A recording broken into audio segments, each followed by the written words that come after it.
நண்பர்களே, ஸோ இந்த ஐபிஎல் இன்றைக்கி தான் ஃபஸ்ட் வீடியோ போடுறோம். இங்கே கையில் டைமே கரெக்டாக இருக்குது. யாராவது ஒருத்தங்க ஏதாவது ஒரு வேலை கொடுத்துக்கிட்டே இருக்காங்க. ஆரம்பத்தில் பப்ளிக் தான் வேலை கொடுப்பாங்க. அப்புறம் கொஞ்சம் முக்கியமானவங்ககிட்டலாம் பழக ஆரம்பித்தோம். அவங்ககிட்ட பர்சனல் நம்பர் கொடுத்தோன்னா இப்போ அவங்க தான் எனக்கு அதிகமான தொந்தரவாக இருக்குது.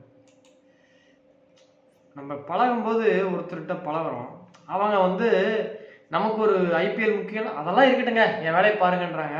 ஸோ அதனால் என்ன பண்ண போகிறோன்னா, இனிமேல் ஐபிஎல் டைமில் யாராவது கேட்டாங்கன்னா தப்பாக சொன்னோம்னா அவங்களே வேறு பக்கம் பாட்டு போயிடுவாங்க. ஸோ அந்த மாதிரி முடிவுகளுக்கெலாம் நான் வந்துட்டேன். ஸோ இன்னைக்கு மேட்ச் நம்பர் 5 லக்னோவுக்கும் டெல்லிக்கும் மேட்ச். இந்த ஐபிஎல் முழுக்கெல்லாம் நான் வீடியோ போட மாட்டேன். வார்த்தையை விட்டுவிட்டு இவங்க ஷேர் பண்ண மாட்டாங்க, ஒன்றும் பண்ண மாட்டாங்க. உங்களுக்காண்டி நான் வார்த்தையை விட்டுட்டு எங்கேயும் ஒரு ஃபங்க்ஷனுக்கு போக முடியாமல், எந்த ஒரு பிளானும் பண்ணாமல் வீட்டுக்குள்ளேயே ஒரு கோழி மாதிரி அடைஞ்சு கிடக்கிறதா இருக்குது. ஸோ அது எனக்கு செட் ஆகலை. ஸோ அதனால் நான் ஃப்ரீயாக இருந்தால் வீடியோ போடுவேன், இல்லைனா இல்லை. டெலிகிராமில் நான் டைமுக்கு டான்னு கண்டிப்பாக அந்த ப்ரிடிக்ஷன் போடுவேன். ட்ரீம் 11 நேற்று கொஞ்சம் வெளியில் போயிட்டு லேட்டாக வந்தேன், அதனால தான் ட்ரீம் 11 கொடுக்க முடியல. இன்னைக்கு கண்டிப்பாக கொடுப்பேன். ஸோ இன்றைக்கி லக்னோ சூப்பர் ஜெயிண்ட்டுக்கும் டெல்லிக்குமான மேட்ச்சு. அதில் விளையாட வாய்ப்பு இருக்குது அப்படின்னு சொல்லி கிரிக் புஷ் நிறுவனம் என்ன கொடுத்துருக்கான் அப்படின்னா, லக்னோ சூப்பர் ஜெயின்ட் சார்பாக Mitchell Marsh, Aiden Markram, Nicholas Pooran, Rishabh Pant, Ayush Badoni, Abdul Samad, Avesh Khan, Digvesh Singh, இப்படிமானவன் அவரு, மாயங்க் யாதவ், முகமது ஷமி, ஆண்ட்ரிச் நோர்கியா, இவங்கெல்லாம் இந்த 11 பேர் விளையாடுறதுக்கான வாய்ப்பு இருக்கிறதா போட்டிருக்காங்க. டெல்லி கேபிட்டல் சார்பாக கேஎல் ராகுல், Pathum Nissanka, Nitish Rana, Tristan Stubbs, David Miller, Ashutosh Sharma, Axar Patel, Vipraj Nigam, Kuldeep Yadav, Lungi Ngidi, அயுக் நாபி, இவங்கெல்லாம் விளையாடுறதுக்கான வாய்ப்பு இருக்கிறதா போட்டிருக்காங்க. ஸோ இன்னைக்கு மேட்ச் பார்த்தீங்கன்னா தொடங்குற நட்சத்திரம் இரவு 7 மணிக்கு அஸ்தம் நட்சத்திரம் 2ஆம் பாதத்தில் மேட்ச் தொடங்கி,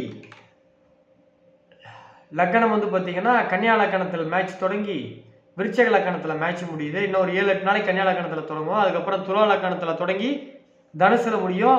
கடைசி ஒரு 10 மேட்ச் பார்த்தீங்கன்னா விருச்சகத்தில் தொடங்கி மகரத்தில் முடியும். ஸோ இது ரெகுலராக நம்ம பார்க்கறது. ஸோ இன்னைக்கு மேட்ச்சில் யாரெல்லாம் நன்றாக விளையாடுறதுக்கான வாய்ப்பு இருக்குன்னா, புதன், சந்திரன், சனி, இது தசை புத்தி அந்தரமாக பலமாக இருக்கவங்களும், அதே போல் செவ்வாய், சுக்கரன், புதன், இவங்கெல்லாம் பலமாக இருக்கவங்களும் தான் நல்லா விளையாடுவாங்க.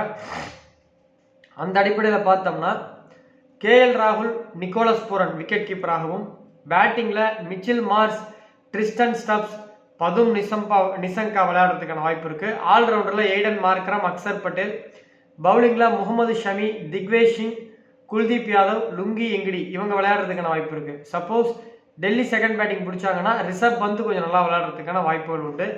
அது டெல்லி செகண்ட் பேட்டிங் பிடிச்சாங்கன்னா பவுலிங்கில் மாயங்க் யாதவும் குல்தீப் யாதவும் சிறப்பாக பண்ணுறதுக்கு வாய்ப்பு இருக்குது. ஸோ இது இந்த நிமிஷம் சொல்லக்கூடிய ஒரு 70% உத்தேசமான கணிப்பு. டாஸ் போட்டதுக்கு அப்புறம் இதில் சில மாற்றங்கள் வருவதற்கான வாய்ப்புகள் உண்டு. பிளேயர்ஸ் யாராவது மாற்றலாம். அப்படி மாற்றிட்டாங்க அப்படின்னா டிஸ்கிரிப்ஷன் பாக்ஸ்லையும் ஃபர்ஸ்ட் கமெண்ட்லையும் என்னுடைய டெலிகிராம் சேனலோட லிங்க் இருக்குது, அதை கிளிக் பண்ணி ஜாயின் பண்ணிக்கோங்க. எந்த விதமான கட்டணமும் கிடையாது, முற்றிலும் இலவசமாக ட்ரீம் 11 நீங்கள் அதில் பார்த்துக்கலாம். அதில் ட்ரீம் 11 கேஸ் போயிட்டு இருக்குது. பட் ஃபேண்டசி கிரிக்கெட்னு சொல்லி இப்போ கவர்மெண்ட்டே பிசிசி முன்னெடுக்கிறதுக்கு வாய்ப்புகள் உண்டு. ஸோ அது என்ன சுச்சுவேஷன் எனக்கு தெரியல. ஸோ அது சட்டப்படி இப்போ நடத்துகிறாங்களா இல்லையான்றது எனக்கு சரியாக தெரியல. ஆனால் கவர்மெண்ட் பிசிசியை ஃபேண்டசி கேம் மாதிரி ஒன்று பண்ணலான்ற ஆலோசனை போயிட்டு இருக்குன்னு தெரியும். ஸோ இது ஜஸ்ட் பார்த்துக்கோங்க, எப்படி இருக்குன்னு பார்க்கலாம். ஏன்னா இப்போ திரும்ப அடுத்த வருஷம் ரிலீஸ் பண்ணிட்டாங்க அப்படின்னா நம்ம அந்த ப்ரிடிக்ஷன் டெக்னிக்கல் கேப் விட்டோம்னா திரும்ப வராது. ஸோ அதுக்காக தான் நான் இதை பண்ணுறேன். ஸோ நீங்கள் இதை ஃபாலோ பண்ணிக்கோங்க. இந்த மேட்ச்சில் யார் ஜெயிப்பாங்க அப்படின்னு தெரிஞ்சுக்கணும்னா, எய்தர் லக்னோ ஜெயிக்குமா இல்லை டெல்லி ஜெயிக்குமான்னு தெரியும்னா இந்த டிஸ்கிரிப்ஷன் திரையில் தோன்ற வாட்ஸ்அப் நம்பருக்கு டாஸ் போட்டதுக்கு அப்புறம் வாட்ஸ்அப் பண்ணுங்கள். உங்களுக்கு யார் ஜெயிப்பான்றதை அனுப்புவேன். ஸோ அதுக்கு நீங்கள் கொடுக்க வேண்டிய டேட்டா உங்கள் Aadhaar card, voter ID, driving licence, உங்கள் ரேஷன் கார்டு இதெல்லாம் கொடுக்கணும். ஏன்னா கடந்த 2 வருடங்களுக்கு முன்னாடி சில கசப்பான சம்பவங்கள்லாம் நடந்தது. நம்ம ப்ரெடிக்ஷனில் வந்து ஒரு டெலிகிராம் ஆரம்பித்து அதில் என் ஃபோட்டோவை போட்டு பிடிச்சி கடைசியாக கம்ப்ளைண்ட் போலீஸ் ஸ்டேஷனில் சேலம் சைபர் கிரைமில் கொடுத்து டெலிகிராமில் கம்ப்ளைண்ட் கொடுத்து டெலிகிராமில் இருந்து அந்த டெலிகிராம் சேனலை டெலீட் பண்ணிவிட்டு அந்த ஐஎம்இ நம்பர் யாருன்னு கண்டுபிடிச்சி கொடுத்து அந்த ஐஎம்இ நம்பர் ட்ரேஸ் பண்ணால் திண்டுக்கல்லில் வேடசந்தூரில் ஒருத்தருது, அப்புறம் கரூரில் ஒருத்தர் இருந்தது.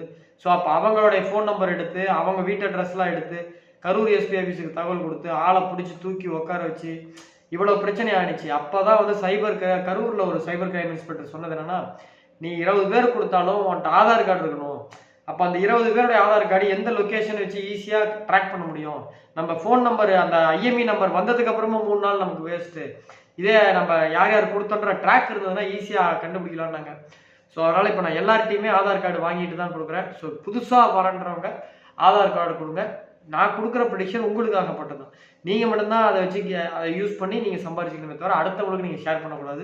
பண்ணீங்கன்னா அது சட்டப்பூர்வமாக தவறு, சட்டப்படி அது தப்பு. அதுபடி நடவடிக்கை எடுத்தால் சட்டப்பூர்வமாக நீங்கள் சந்திச்சுக்கோங்க. நன்றி, வணக்கம். மீண்டும் நாளைக்கு வெளியூர் போகிறேன். ஸோ வீடியோஸ் வராது. திரும்ப வீடியோ வந்து பார்த்தீங்கன்னா ஏப்ரல் 6ஆம் தேதி திங்கக்கிழமை தான் வரும். ஸோ நாளையிலேருந்து 3 நாள் வெளியூர் வேலை. நம்ம எவ்வளோ தூரம் ஃபேஸ்புக்கில் வந்து ஐபிஎல் டைமில் ஜோசியம் பார்க்க மாட்டேன், நான் என்கிட்ட யாரும் தொடர்பு கொள்ளாதீங்கன்னு சொன்னாலும் பப்ளிக் தான் இதெல்லாம் சொல்ல முடியுதே தவிர பெரிய பெரிய ஆளுங்களை நம்ம கண்ட்ரோல் பண்ண முடியல. அவங்களுக்கு அவங்களுடைய தேவைக்கு நம்ம பண்ணலன்னா வேற வழி இல்லை. பெரிய முக்கியமான உயர் அதிகாரி ஒருத்தரை பார்க்கறதுக்கு நான் சென்னை போகிறேன். போயிட்டு திரும்ப ஞாயிற்றுக்கிழமை இரவு தான் வருவேன். ஒரு 3 நாள் அங்கே தான் இருப்பேன். ஸோ ஞாயிற்றுக்கிழமை காலையில் நான் வந்துடுவேன். நன்றி, வணக்கம்.